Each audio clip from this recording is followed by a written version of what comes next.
കൊല്ലപ്പെടുന്നതിന് മുമ്പ് 4 വയസ്സുകാരി ലൈംഗിക ചൂഷണത്തിന് വിധേയയായി എന്ന ഒരു വിവരം കൂടി ഈ ഘട്ടത്തിൽ വരുന്നു.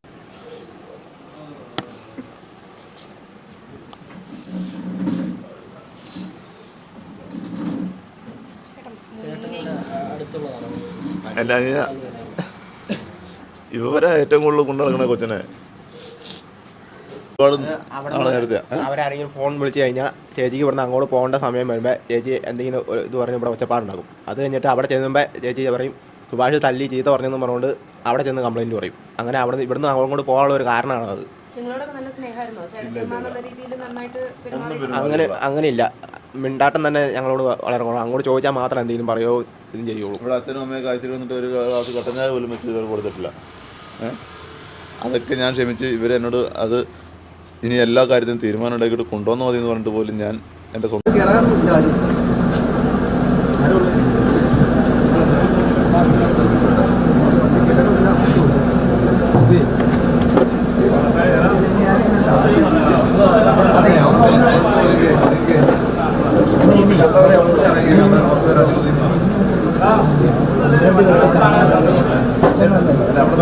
സൈഡാക്കി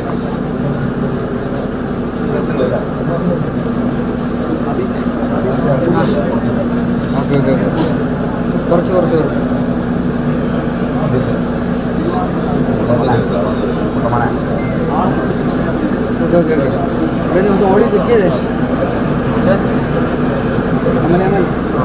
ഈ ന്യൂസ് ക്ലിപ്പുകളൊക്കെ നിങ്ങൾ ഇന്നലെ കണ്ടിട്ടുണ്ടായിരിക്കും അല്ലേ? ഈ വീഡിയോ വൺ ഇന്ത്യ മലയാളം എന്ന് പറഞ്ഞിട്ടുള്ള ചാനലിൽ വന്നിട്ടുള്ളൊരു വീഡിയോ ഉണ്ട്. അതായത് 4 വയസ്സുകാരിയെ അമ്മ പുഴയിലെറിഞ്ഞ് കൊന്നു. ഇതായിരുന്നല്ലോ ഇന്നലെ കഴിഞ്ഞ ദിവസം ഉണ്ടായിരുന്ന ന്യൂസ്. ഇപ്പം അതിന് വലിയൊരു ട്വിസ്റ്റ്, നമ്മളൊന്നും ഒരിക്കലും പ്രതീക്ഷിക്കാത്തയും ഒരിക്കലും ഉണ്ടാവരുതേ എന്ന് ഒരു 4 വയസ്സുള്ള ഒരു പെൺകുഞ്ഞിന് വരേണ്ട ഒരു ഗതി വന്നിട്ടുള്ളൊരു ഗതി ഒരു കുട്ടിക്കും, ആരോ ആയിക്കോട്ടെ, ലോകത്തിൻ്റെ ഏത് കോണിലും ആയിക്കോട്ടെ, ഒരു കുട്ടിക്കും വരരുതെന്ന് ആത്മാർത്ഥമായിട്ട് നെഞ്ഞുരുകിയിട്ട് അത്രയും നമ്മൾ പ്രാർത്ഥിക്കുന്ന ആ ഒരു അവസ്ഥയിൽ ഈശ്വര ആ കുട്ടിയുടെ പേര് പറയാനോ അതിൻ്റെ ഫോട്ടോ പറയാനോ പറ്റില്ല. നിങ്ങൾ അറിഞ്ഞിട്ടുണ്ടായിരിക്കില്ലേ, ഈ 4 വയസ്സായിട്ടുള്ള കുട്ടിയുടെ മരിച്ചിട്ടുള്ള മോളുടെ പോസ്റ്റ്മോർട്ടം റിപ്പോർട്ടിൽ കുട്ടി ലൈംഗികമായിട്ട് ഉപദ്രവിക്കപ്പെട്ടു, അടുത്ത ഒരു ബന്ധുവിനെ കസ്റ്റഡിയിലെടുത്തു പോലീസ് എന്ന് വളരെ ലേറ്റസ്റ്റ് ആയിട്ടുള്ള ന്യൂസാണ്. ഇത് റിയാക്ട് ചെയ്യണ്ടേ? ഞാൻ ഈ ഒരു വീഡിയോ ചെയ്തിട്ടില്ലല്ലോ, ഞാൻ ഇന്നലെ ആ ഒരു മോളുടെ കേസ് ചെയ്തില്ല, എനിക്ക് എന്തോ ചെയ്യാൻ കഴിയുന്നില്ല. ഞാൻ ക്യാമറ എടുത്തിട്ട് ഇരിക്കാനല്ല, പക്ഷെ എനിക്കെന്തോ ആ വീഡിയോ ചെയ്യാൻ പറ്റണില്ല. നമുക്ക് സംസാരിക്കുന്ന സമയത്ത് ചില കേസിൽ നമ്മൾ ഭയങ്കരമായിട്ട് ഇമോഷണലായി പോകും. അപ്പോൾ അങ്ങനെ ഇമോഷണൽ ആയിട്ടുള്ളൊരു കേസാണ്. ഭയങ്കര സന്തോഷമായിട്ട് ലഡുവും ഉപ്പുമാവൊക്കെ കഴിച്ചിട്ടില്ലേ നമ്മുടെ കൂടെ കൈ പിടിച്ച് പോകുന്ന ആ കുട്ടി അറിഞ്ഞില്ലല്ലോ അല്ലേ? നമുക്ക് കുറച്ച് കാലം മുന്നേ ഞങ്ങളെ മലപ്പുറം മഞ്ചേരി ആനക്കയം എന്ന് പറഞ്ഞ സ്ഥലത്ത് പാലത്തിൻ്റെ മുകളിൽ നിന്ന് അച്ഛൻ്റെ അനിയൻ ഒരു മോനെ പുഴയിലെറിഞ്ഞ് കൊന്നു. ഇത് പെരും മഴ പെയ്യുന്ന സമയത്ത് ആനക്കയം പുഴ കുത്തിയൊലിച്ച് പോവാം. മലപ്പുറം ജില്ലക്കാർക്ക് അറിയാം. ആ കുത്തിയൊലിച്ച് പോകുന്ന സമയത്ത് ഈ കുട്ടിയെ സിനിമയൊക്കെ കാണിച്ചുകൊണ്ട് നിങ്ങൾ ന്യൂസിൽ കണ്ടിട്ടുണ്ടായിരിക്കും. ആ കുത്തിയൊലിക്കുന്ന പുഴയിൽ താഴത്തേക്ക് എറിഞ്ഞിട്ടുള്ള ഒരു റിയൽ ഇൻസിഡൻ്റ് ഉണ്ട്. നോക്കൂ, ആ ന്യൂസ് കേട്ടതിന് ശേഷം ഞങ്ങൾക്ക് മഴ സമയത്ത് ഇന്നും അതെ മഴ പെയ്യുന്ന സമയത്ത് ആനക്കയം പാലം, ആ പുഴയുടെ മുകളിലൂടെ പാലത്തു കൂടി പോകാൻ ഭയങ്കര വിഷമമാണ്, നമുക്ക് പേടിയാണ്. കാരണം എന്തായിരിക്കും ആ സമയത്ത് ഈ പുഴയിലേക്ക് ആ കുട്ടി വീഴുന്ന സമയത്ത് ഈ 4 വയസ്സുള്ള മോളുടെ അതേ സ്ഥിതി തന്നെ. ആ കുട്ടിയെ എറിയുന്ന സമയത്തും ആ കുട്ടി അമ്മേ എന്നുകൊണ്ടല്ലേ കരഞ്ഞിട്ടുണ്ടാവില്ലേ? എത്ര നമ്മൾ പ്രായമായി കഴിഞ്ഞാലും, നമ്മൾ എത്രത്തോളം പ്രായമായി കഴിഞ്ഞാലും ഇന്നും നമ്മളെ ശരീരം വേദനിച്ചാൽ, നമുക്ക് പേടിച്ചാൽ, അല്ലെങ്കിൽ പെട്ടെന്ന് കണ്ടു പേടിച്ചാൽ അമ്മേ എന്നല്ലേ വിളിക്കുക അല്ലേ? അച്ഛാന്ന് വിളിക്കുകയോ വേറെ എന്തെങ്കിലും പേര് വിളിക്കുകയോ അമ്മേ എന്ന് പറഞ്ഞിട്ട് പേര് വിളിക്കുക. ഞാൻ സീരിയസ്ലി ഞാൻ ഈ വീഡിയോ ഒന്നര ചെയ്യാതിരിക്കാൻ കാരണം ഭയങ്കര വിഷമം തോന്നിപ്പോയി. പക്ഷെ ഇന്ന് ഞാൻ സീരിയസ്ലി ശക്തി ആർജിച്ചു വന്നു എന്ന് പറഞ്ഞ പോലെ നോക്കൂ, ഞാൻ ആദ്യം കുറച്ച് വീഡിയോ ക്ലിപ്സ് കാണിച്ചു. വൺ ഇന്ത്യ മലയാളം എന്ന് പറഞ്ഞിട്ടുള്ള ചാനലിലാണ് കേട്ടോ. നിങ്ങളിപ്പോൾ സ്ക്രീനിൽ കാണുന്നുണ്ട്. ഇതിൻ്റെ കമൻറ്റ് ബോക്സ് നോക്കിക്കോളൂ, ഏറ്റവും ന്യൂവസ്റ്റ് കമൻസ് കേട്ടോ. ഞാനിതൊന്നും വായിക്കുന്നില്ല, എനിക്ക് വായിക്കാൻ നമുക്ക് അറിയില്ല എന്താ സത്യാവസ്ഥ എന്നറിയില്ല. ഇന്നിപ്പോൾ ആ കുട്ടി അടുത്ത ബന്ധുവിനാൽ ചൂഷണം ചെയ്യപ്പെട്ടില്ല. എനിക്ക് പല വാക്കുകളും ഇതിൽ പ്രയോഗിക്കുന്നതിൽ ഒരുപാട് ബുദ്ധിമുട്ടുകളുണ്ട്. അതിവൈകാരികമായിട്ട് നമുക്ക് സംസാരിക്കാൻ പറ്റില്ല. യൂട്യൂബ് അങ്ങനത്തെ ഒരു പ്ലാറ്റ്ഫോമാണ്. യൂട്യൂബ് നമ്മളെ പീനലൈസ് ചെയ്യും കമ്മ്യൂണിറ്റി ഗൈഡ് ലൈൻസ് സൂക്ഷിച്ചില്ല എന്നുണ്ടെങ്കിൽ. പ്രത്യേകിച്ച് ഇതുപോലുള്ള വീഡിയോസൊന്നും കോണ്ടന്റ് ക്രിയേറ്റേഴ്സ് ചെയ്യാൻ മടിക്കാൻ, സംസാരിക്കാനുണ്ടെങ്കിൽ തന്നെ മടിക്കാനുള്ള കാരണം അതാണ്. കാരണം വെച്ചാൽ അതൊക്കെ യൂട്യൂബ് നമ്മളെ പീനലൈസ് ചെയ്യും. ഒരുപാട് ഇഷ്യൂസ് ഉണ്ട് ഇതിൽ. അതുകൊണ്ടാണ് കേട്ടോ. നോക്കൂ, ഈ ഒരു നിങ്ങളിപ്പോൾ സ്ക്രീനിൽ കാണുന്ന പിന്നെ നോക്കൂ ഓരോ കാര്യങ്ങളും എനിക്കിത് വായിക്കാൻ വയ്യ. എനിക്ക് വായിക്കാൻ വയ്യ. ഒരുപക്ഷെ ചിലപ്പോൾ ഇവർ ഈ കമൻറ്റ് ബോക്സിൽ പറയുന്ന ഈ ഒരു വ്യക്തി അല്ലെങ്കിലോ എന്നുള്ളൊരു ഡൗട്ട് ഉണ്ടല്ലോ. ഒരിക്കലും ആ ബെനിഫിറ്റ് ഓഫ് ഡൗട്ട് നമുക്ക് അധികം വൈകാതെ നമുക്ക് കാര്യങ്ങൾ പുറത്തറിയും. പക്ഷേ ഈ ഒരു കേസിൻ്റെ സിറ്റുവേഷൻ കംപ്ലീറ്റ് മാറി എന്നുള്ളത് മനസ്സിലാക്കണം. ന്യൂസ് കാണാത്തവർക്കായിട്ട് ഞാൻ ജസ്റ്റ് ന്യൂസിൻ്റെ ക്ലിപ്പ് പ്ലേ ചെയ്യാം. പക്ഷേ ഇനി നമുക്കെന്താ വെച്ചാൽ ആ കുട്ടിയുടെ പേരോ ഡീറ്റെയിൽസോ കാര്യങ്ങളൊന്നും, കാരണം പോക്സോ ആയിക്കഴിഞ്ഞാൽ ഇത് സിറ്റുവേഷൻ മാറി. നോക്കൂ, നമ്മുടെ നാട്ടിലെ നിയമം വേറെ ഒന്നും പറയാനില്ല. ഇതിന് വേറെ ഒന്നും പറയാനില്ല കേട്ടോ. ഇതിലൊന്നും പറയാനില്ല. ഇത് വ്യക്തികളെ പറയുന്നതിനേക്കാളും കൂടുതൽ നമ്മുടെ നാട്ടിലെ നിയമത്തിനെ പറയൂ. പോക്സോ കേസുകളിൽ പെട്ടിട്ടുള്ള ആൾക്കാർക്ക് എന്ത് ശിക്ഷയാണ് നമ്മുടെ നിയമം കൊടുക്കുന്നത് എന്നുള്ളത് മനസ്സിലാക്കുക. ഇത് ഞാൻ പറഞ്ഞിട്ട് നിങ്ങൾ കേട്ടിട്ട് കാര്യമില്ല അല്ലേ? ഞാൻ ആരോടായി പറയുന്നത്? ഞാൻ നിങ്ങളോട് പറഞ്ഞ് കേട്ടിട്ട് കാര്യമില്ലല്ലോ. എനിക്ക് എന്തോ വിഷമം സഹിക്കാൻ പറ്റുന്നില്ല. എന്തായാലും ഞാൻ ന്യൂസ് ക്ലിപ്പ് ഒന്ന് പ്ലേ ചെയ്യാം.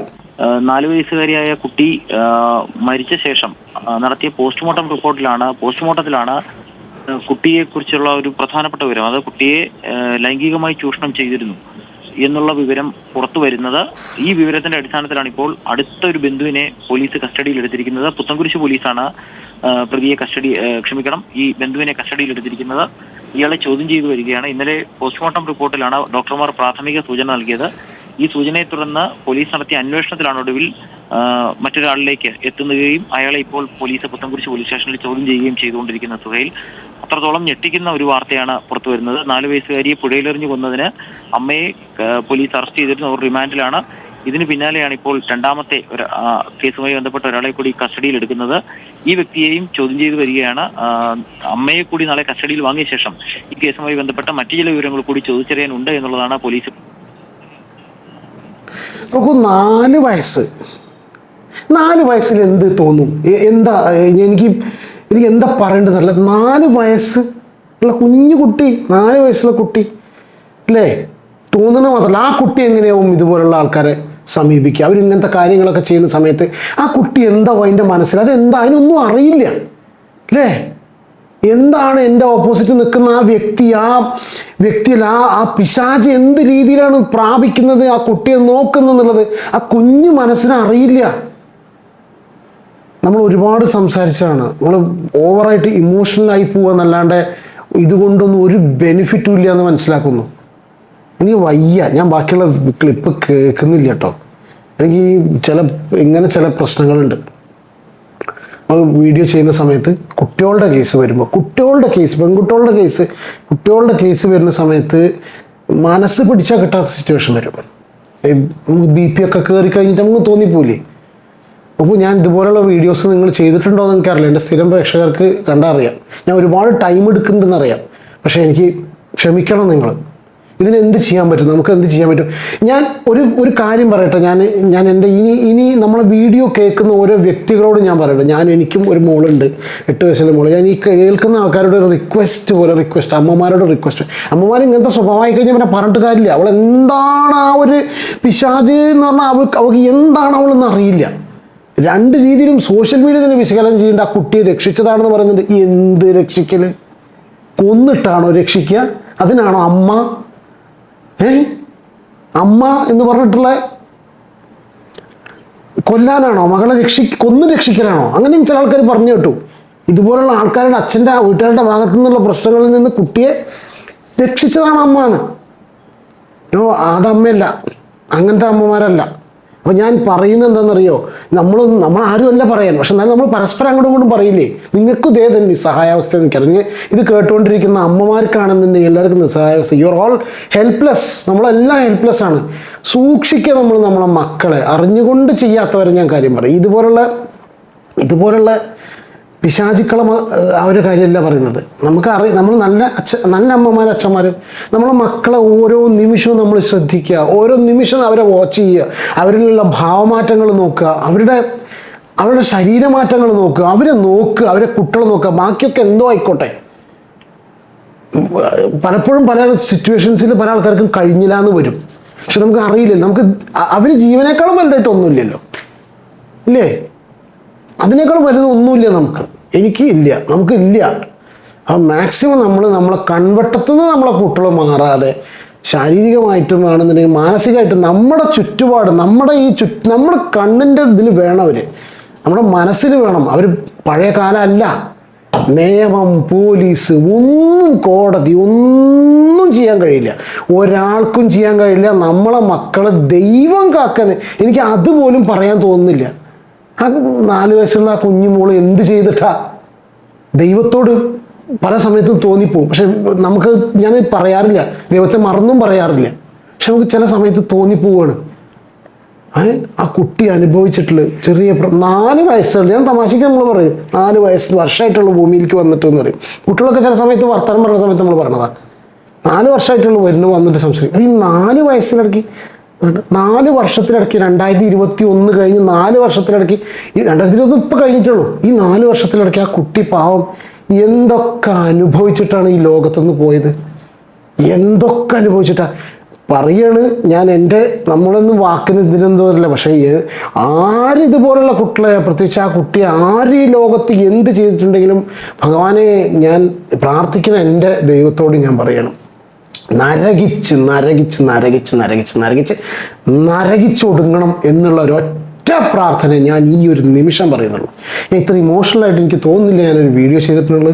Seriously, being A father of A girl child, ഒരു പെൺകുട്ടിയുടെ അച്ഛൻ, ഒരു കുട്ടിയുടെ അച്ഛൻ, ഒരു അച്ഛൻ, പേടിയുള്ളൊരച്ഛൻ എന്നുള്ളൊരു കണ്ടീഷനിൽ ഒന്നും പറയാനില്ല. നമുക്കറിയില്ല, നമ്മൾ ആരെയും ഊഹം വെച്ചിട്ട് പറഞ്ഞിട്ട് കാര്യമില്ല. നമുക്കറിയില്ല, നമുക്ക് കാണുന്ന സമയത്ത് ചിലത് നിങ്ങളെ മുന്നിലേക്ക് എത്തിക്കാണ്ട് എനിക്ക് പറ്റുന്നില്ല. ഒന്നും പറയാനും പറ്റാത്തൊരു സിറ്റുവേഷനിൽ നമ്മുടെ നിയമം അങ്ങനെ ആയിപ്പോയി.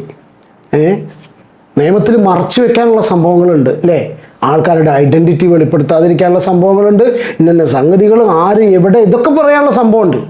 പക്ഷെ എന്നിട്ടും നമ്മുടെ നാട്ടിൽ ഇത് പെരുകുന്നു, ഇത് വീണ്ടും ഉണ്ടാവുന്നു. പ്രാകൃതമായ നിയമങ്ങൾ വേണം, ശിക്ഷകൾ വേണം, പ്രാകൃതം പോരാ, അതിലും നിൽക്കുന്നത് കൊണ്ട് തന്നെ കട്ട് ചെയ്ത് കളയണം അവൻ്റെ നമ്മൾ പറയുന്നു. ഇപ്പം അതും പോലെ ഡ്രില്ല് ചെയ്ത് കളയണം. എന്താ പറയുക എനിക്കറിയാം, കത്തിച്ച് കളയണം, കത്തിക്കണം. എന്താ ഞാൻ വെന്ത് കത്തിച്ച് കളയണം.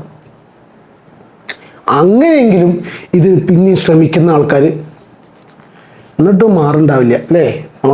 നമ്മുടെ ലോകം അങ്ങനെ ആയി മാറിക്കഴിഞ്ഞു.